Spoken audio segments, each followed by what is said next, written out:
Good day, I'm Stacey Ann Smith and this is your JIS News for Tuesday, April 28.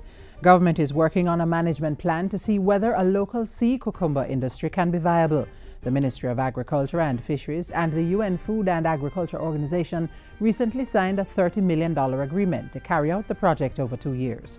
In the meantime, fishing of the species is prohibited. Minister Kelly says people have been exploiting the stock of sea cucumber because of its value and potentially high earnings. This agreement with the FAO to conduct this study on capacity building in resource assessment and management of the Jamaican sea cucumber fishery and potential for aquaculture development, aimed at creating a sustainable basis for the operation of a management system.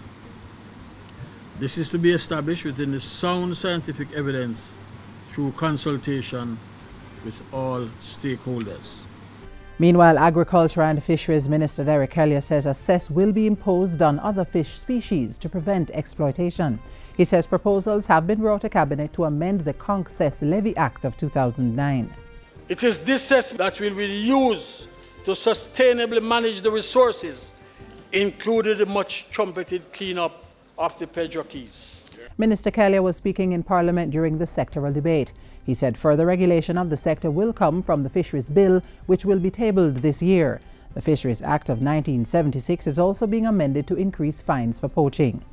In the meantime, the ministry has announced that the way has been cleared for the use of surveillance drones to better monitor Jamaica's marine space. Final tests of the small unmanned aerial vehicles were successfully completed last Thursday at the Pedro Keys. It's expected that the drones will help authorities detect and discourage illegal fishing in the island's territorial waters. Government is investigating the impact of climate change on domestic and export crops and meat production. The information will be used to strengthen the agriculture sector's resilience. This information, gathered by using modeling approaches and tools, is invaluable in crafting policy and on-the-ground actions. The Ministry, through the Climate Change Division, will be mainstreaming the incorporation of climate change considerations into agricultural policies, programs, and projects. The Portfolio Minister was speaking at the Climate Change Resilience and Food Security Workshop held recently in Kingston. The study is being done by the Climate Studies Group at the University of the West Indies. The Education Ministry is supporting an initiative to explore the principles of neuroscience to help in the teaching-learning process in schools. The initiative is being led by the Jamaica Teachers Association, JTA. Director of the ministry's Western Regional Office, Dr. Michelle Pinnock, has commended the JTA for its focus on the value of brain-based education.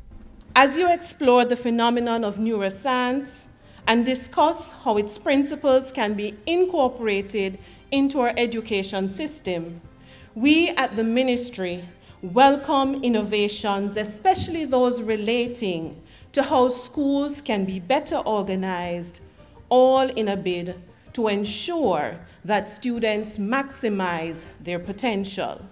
Dr. Pinnock was representing the Education Minister at the JTA's 14th Annual Education Conference in St. James recently. And finally, Prime Minister Portia Simpson Miller is urging the youth to invest their time in developing the country and creating lasting legacies. She was speaking at a function to celebrate the 40th anniversary of the Hanover Cooperative Credit Union. Mrs. Simpson Miller encouraged young people to learn from the successes of businesses like the credit union.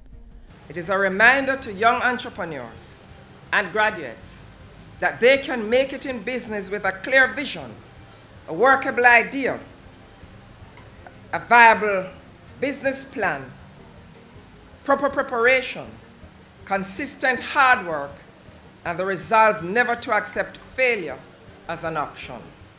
The complex housing the Hanover Cooperative Credit Union was renamed the Enid Gonzalez Building in honor of its founder. And that's it for JIS News today. I'm Stacey Ann Smith. Thank you for watching.